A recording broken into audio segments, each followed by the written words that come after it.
En ayant gravi toutes les étapes pour devenir une légende du cinéma, Will Smith a appris que parfois, un seul faux pas suffit à tout faire s'écrouler. Dans le passé, c'était le prince de Bel-Air, la superstar du cinéma, l'homme que tout le monde enviait, mais derrière les tapis rouges et les Oscars, il y a des choix qui font mal. Des rumeurs qui deviennent des tempêtes, et une image soi-disant parfaite qui se fissure. Alors comment ce sourire a-t-il pu devenir un symbole de honte? Voici l'histoire de Will Smith.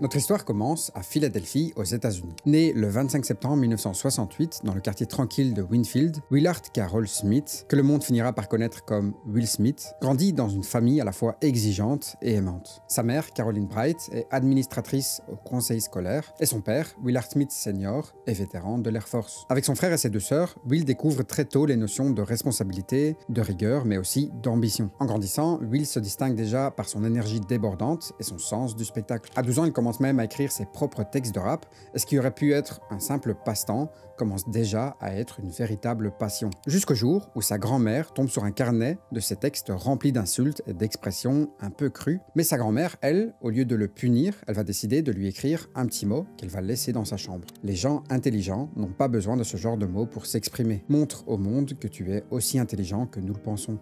On avance comme ça jusqu'en 1985, et cette année-là, une rencontre change littéralement le cours de sa vie. Il se retrouve alors à une fête de quartier et son ami d'enfance, Jeffrey, qui se fait aussi connaître comme DJ Jazzy Jeff, se retrouve sans Hype Man. Pour donner du contexte, un Hype Man, c'est celui qui vient mettre le feu, vient mettre l'ambiance pendant que l'artiste principal fait le show. Il anime le public, les encourage à danser sur la musique. En gros, c'est une sorte de cheerleader du rap. Et Will, qui est alors encore qu'un adolescent, décide de le remplacer, comme ça, sur un coup de tête pour aider un ami. Mais il semblera plus tard que c'était plutôt une bonne décision parce qu'il y a directement cette alchimie entre Will et DJ Jazzy Jeff. Ils s'entendront d'ailleurs tellement bien que quelques semaines plus tard, ils formeront ensemble le duo DJ Jazzy Jeff et The French Prince, rejoint plus tard par Reddy Roxy au beatbox. Leur premier single raconte avec humour et légèreté les mésaventures d'un jeune homme.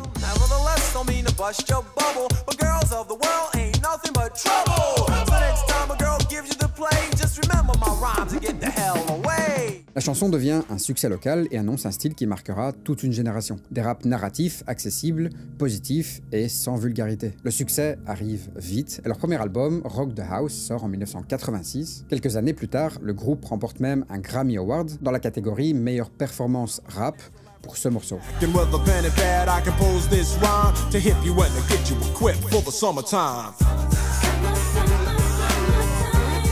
Will Smith semble alors inarrêtable, ou du moins c'est l'impression qu'il donne. Et entre 1988 et 1990, Will dépense sans compter et accumule comme ça près de 3 millions de dollars de dette fiscale. À cette période, plusieurs de ses biens sont saisis, mais malgré ces difficultés, Will continue à persévérer dans sa musique. Et c'est précisément à ce moment qu'une opportunité décisive se présente. NBC lui propose alors un contrat pour créer une sitcom autour de sa personnalité, et vous l'avez compris, il s'agit ici de la naissance de The French Prince of Bel-Air. Now this is a story all about how my life got flipped, turned upside down, and I'd like to take a minute, just sit right there. I'll tell you how I became the prince of a town called Bel-Air. La série devient instantanément un phénomène. Will n'est plus seulement un rappeur, il est désormais le gamin drôle, charmant, capable de faire rire et émouvoir à la fois. Chaque épisode révèle son charisme naturel et sa capacité à incarner un personnage attachant et inspirant. Cette sitcom n'est pas seulement un tremplin professionnel, elle pose les bases de l'image publique qui fera de lui une icône culturelle. Mais surtout, cette série lui donne cette image du bon gars,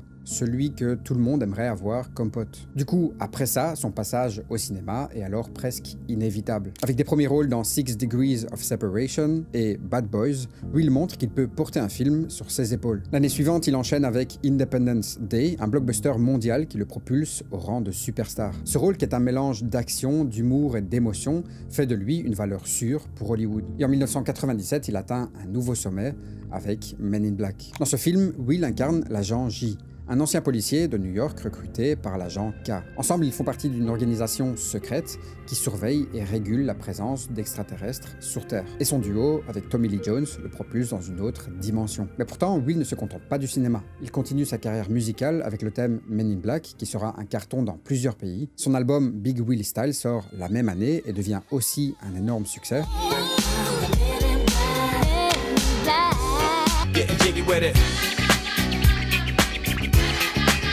Getting jiggy with it. Miami, the city that keeps the roof blazing. Dans les années 2000, il continue sur sa lancée avec la sortie du film Hitch, où il joue un expert en séduction, le type de mec qui pourrait te donner un cours d'amour en seulement 1 minute. Plus tard, il a aussi joué dans ce qui est probablement l'un de mes films préférés, À la recherche du bonheur. Dans ce film, Will joue le rôle de Chris Garner, un homme confronté à des graves difficultés financières et personnelles tout en élevant son fils seul, qui est d'ailleurs joué par son propre fils. Bref, pendant toute cette période, Will construit méthodiquement son image publique, son engagement sur les réseaux sociaux et son livre sorti en 2021 où il se présente comme un coach de vie et une source d'inspiration complète cette image. Tout semble être parfait, mais tu t'en doutes, cette perfection apparente à un prix. L'énergie qu'il consacre à maintenir cette image impeccable, combinée aux pressions de la célébrité mondiale, crée un contraste qui rendra sa chute encore plus spectaculaire et inattendue. Parce que le monde qui admire Will Smith depuis des décennies ne s'attend pas à ce qu'une icône mondiale montre son vrai visage du jour au lendemain.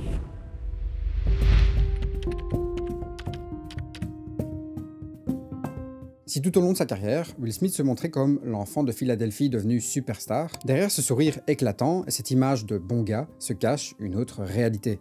Une réalité faite de pression constante, de contradictions personnelles et de fragilité que très peu de gens pouvaient percevoir. Dès ses premiers pas à Hollywood, Will a ressenti une sorte de pression presque maladive pour être le meilleur. Chaque rôle, chaque film, chaque chanson devait surpasser la précédente. Et son objectif était clair, devenir la plus grande star du cinéma au monde. Et si cette ambition a en grande partie façonné son succès, elle a aussi généré une peur permanente, celle de décevoir le public et de perdre sa place au sommet. Selon ses propres mots dans son livre, Will analysait chaque film pour comprendre ce qui marchait et ce qui ne marchait pas. Le succès était une pression constante et elle a logiquement commencé à peser sur son équilibre psychologique. Et cette pression est d'ailleurs intimement liée à sa vie privée médiatisée. Et pour bien la comprendre, il faut revenir quelques années en arrière. Tout commence au début des années 90. Will Smith est alors en train de cartonner avec Le Prince de Bel-Air et sur un tournage, il croise Jada Pinkett, une jeune actrice pleine de caractère qui passe une audition pour la série. Finalement, elle n'obtiendra pas le rôle, mais leur rencontre, elle reste gravée. Seul problème, à ce moment-là, Jada est surtout très proche d'un certain Tupac Shakur. Leur relation est un mélange explosif d'amitié, de complicité et d'intensité. Pas une histoire d'amour comme on pourrait le croire, en tout cas si on croit ce que dit Jada, mais ils étaient assez proches pour que Will, qui était alors déjà intéressé, se sente pas super à l'aise. Et en même temps, imaginez juste une seconde être en crush sur quelqu'un dont le meilleur pote, c'est Tupac. C'est vrai que c'est pas évident de rivaliser. Bref, en 1997, malgré ce contexte un petit peu particulier, Will et Jada se disent oui. Et là, tout s'enchaîne. Ils deviennent le couple star d'Hollywood. Ils sont beaux, talentueux, riches, et en plus de ça, ils ont des enfants qui, eux aussi, sont tout aussi talentueux qu'eux. Mais évidemment, derrière les photos parfaites et les tapis rouges, la vie est beaucoup plus compliquée. Jada vit des passages à vide, Will doit gérer une exposition médiatique constante, et leur couple traverse des zones plutôt mouvementées. Au fil des années, des rumeurs circulent, des tensions éclatent, mais leur duo tient bon. Enfin, en apparence. Parce qu'en 2016, une personne va venir bouleverser tout ça, leur fils Jaden Smith. Ou plutôt, un très bon ami de Jaden nommé August Alsina. Auguste, c'est un chanteur de 22 ans. À l'époque, il traversait une période très compliquée, entre addictions et galères personnelles, et Jaden, en tant que pote bienveillant, l'invitait souvent à la maison pour l'aider, pour lui donner des conseils. Jusque-là, rien de scandaleux. Sauf qu'au fil du temps, Auguste et Jada se rapprochent. Ils se rapprochent d'ailleurs un peu trop pour que ça reste un simple câlin de réconfort. Leur relation durera environ 2 ans, dans le plus grand secret. Personne n'en avait entendu parler jusqu'en 2020, quand Auguste balance tout dans un podcast. Et il ne va pas simplement expliquer qu'il a eu ou qu'il avait une relation avec Jada. I actually sat down with Will and had a conversation due to the transformation from their marriage to life partnership that they've spoken on several times, and it, not involving romanticism. Mm-hmm. He gave me his blessing, and I totally gave myself to that relationship for years of my life. Il affirme carrément que Will lui aurait donné sa permission. D'après lui, Will Smith était d'accord pour que l'ami de son fils se fasse consoler par sa propre femme. Bon, après on peut se dire qu'ils font ce qu'ils veulent, après tout, c'est leur vie. Eh bien, les réseaux sociaux ne sont évidemment pas d'accord avec ça. Le début de la descente commence ici, et ça va pas s'arranger avec la sortie d'un épisode du Red Table Talk. On est alors encore en 2020, et Jada invite Will dans son émission pour parler de sa relation avec August Alsina. Déjà au début, on y voit Will Smith qui a l'air carrément au bout de sa vie. We ride together, We die together. Bad marriage for life.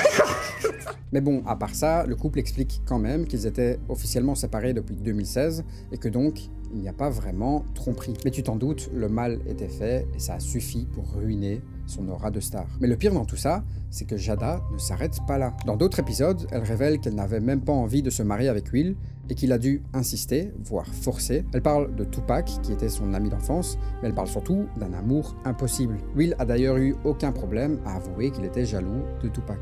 Were you ever jealous of the love Jada had for Tupac? Oh, yeah. I know you're Oh gonna say my no. God, that dude. Let me like, and you know, and that was in the early days. She just loved him like he was the image of perfection, but she was with the Fresh Prince. Par la suite, Jada parlera même d'une lettre que leur fille, Willow, aurait écrite à Tupac pour qu'il revienne rendre sa mère heureuse. Je répète pour ceux qui sont distraits, donc la fille de Will et Jada a envoyé une lettre à un homme décédé pour qu'il vienne remplacer son père et rendre sa mère heureuse.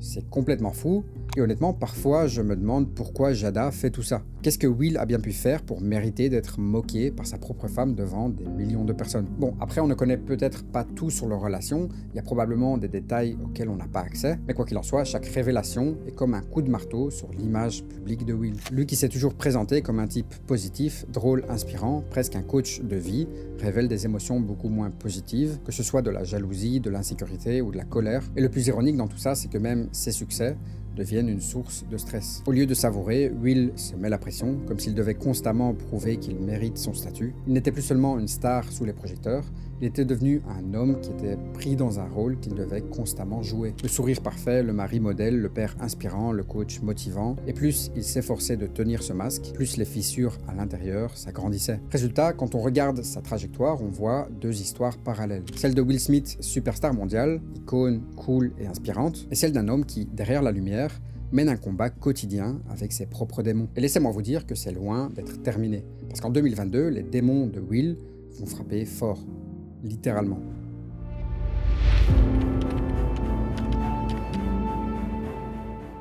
On est le 27 mars 2022 et Los Angeles vibre d'excitation. Will Smith, après des années à cartonner, est à deux doigts de réaliser son rêve, remporter l'Oscar du meilleur acteur pour son rôle dans King Richard. Dans ce biopic, Will incarne le père des sœurs Williams, deux monstres sacrés du tennis. Enfin bref, derrière cette façade, pour Will, la tension est palpable. Le poids du succès et des attentes lui pesait sur les épaules, et chaque regard, chaque caméra, chaque mot du public représentait l'énorme pression de ne pas décevoir. Bref, la soirée avance, et l'un des passages est présenté par Chris Rock, qui, comme à son habitude, n'hésite pas à lâcher des petites blagues sur les invités qui sont présents. En même temps, c'est un petit peu son rôle en tant que comédien, il est littéralement payé pour ça, mais cette fois-là, il est très loin de se douter que l'une de ses blagues va lui revenir en pleine face. Parce que c'est là qu'arrive la blague de trop, la goutte d'eau qui va faire déborder Will Smith, et dans un moment devenu historique, Chris Rock fait une blague sur Jada Pinkett Smith et sa tête rasée en référence au film G.I. Jane où le personnage a aussi une tête rasée.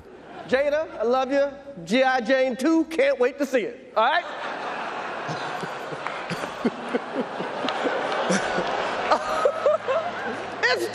that was a nice one. Okay. Ce qui aurait pu rester une simple blague déclenche une réaction légèrement disproportionnée. Parce que tout le monde dans la salle trouve ça marrant, sauf la principale concernée, Jada Pinkett Smith, qui va lever les yeux au ciel, un regard qui en dit long. Will Smith, quant à lui, il voit tout ça et décide d'agir. Oh, Richard! Oh, wow! Wow! Will Smith just smacked the shit out of me. Keep my wife's name out your fucking mouth. Wow, dude. Yes. It was a G.I. Jane joke. Keep my wife's name out your fucking mouth. I'm going to, okay? Okay. Bref, c'est la panique générale. Certains vont même jusqu'à rire nerveusement, pensant qu'il s'agit d'une mise en scène. Mais malheureusement, c'était pas du tout le cas.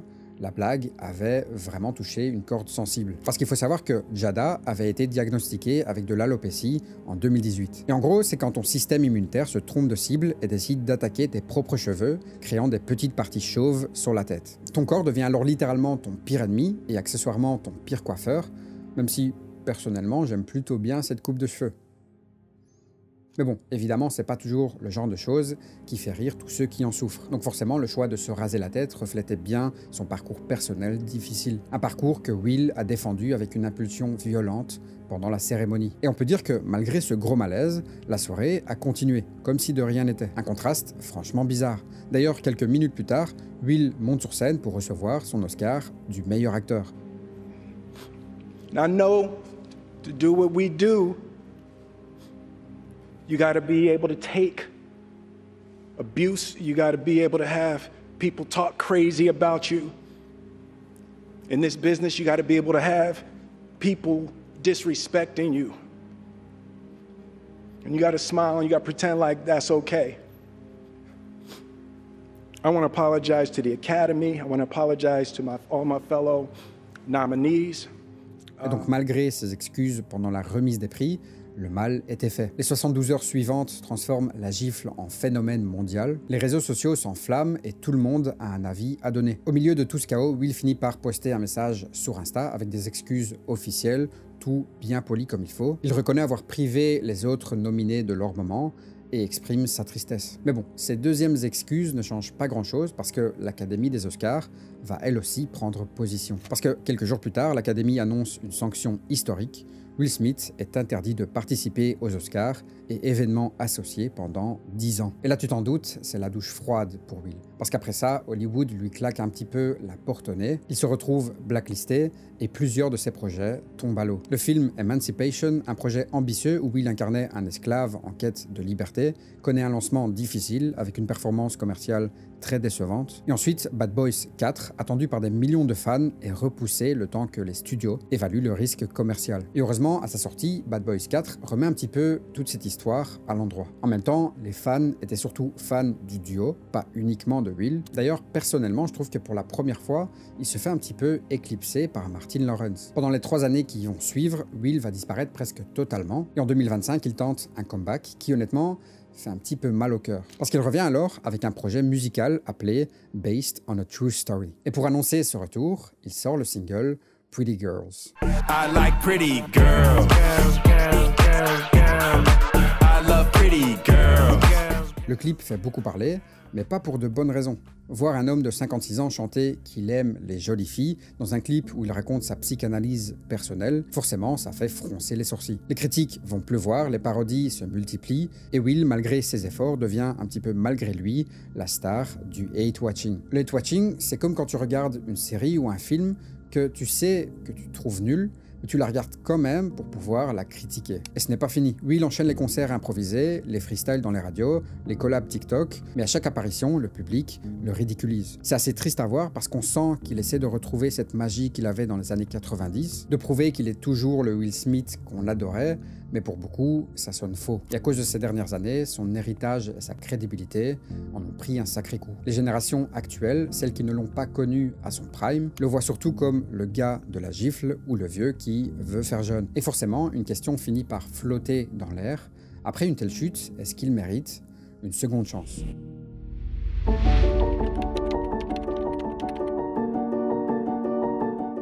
Après le tsunami des Oscars et des semaines à se faire lyncher en ligne, Will Smith a entamé un parcours complexe. Il s'excuse à plusieurs reprises et chaque mot, chaque geste semble calculé, comme s'il passait un examen de politesse devant toute l'Amérique. Chris, I apologize to you.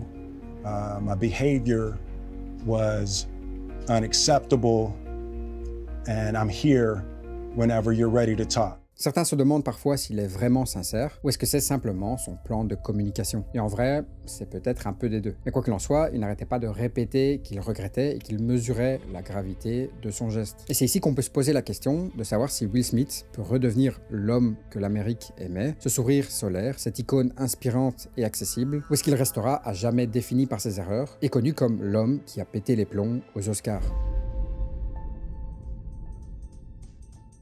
Je voulais absolument faire cette vidéo sur Will Smith, un artiste qui a marqué plusieurs générations et dont la carrière et la vie personnelle ont connu des hauts, mais aussi des bas que personne n'avait vraiment anticipé. Personnellement, j'ai toujours été fan de ses films et même un petit peu de sa musique, en tout cas celle de l'époque. Et je trouve ça triste de voir comment des petites erreurs peuvent littéralement ruiner des décennies de travail. C'est quelque chose que, honnêtement, j'ai du mal à comprendre. Alors voilà, si cette vidéo t'a plu, tu sais comment me le faire savoir. Tu peux mettre un petit j'aime, t'abonner si ce n'est pas déjà fait, et n'hésite pas à mettre en commentaire ce que tu penses de toute cette histoire. En attendant, je vous laisse, et on se retrouve très prochainement dans une nouvelle vidéo pour une nouvelle histoire.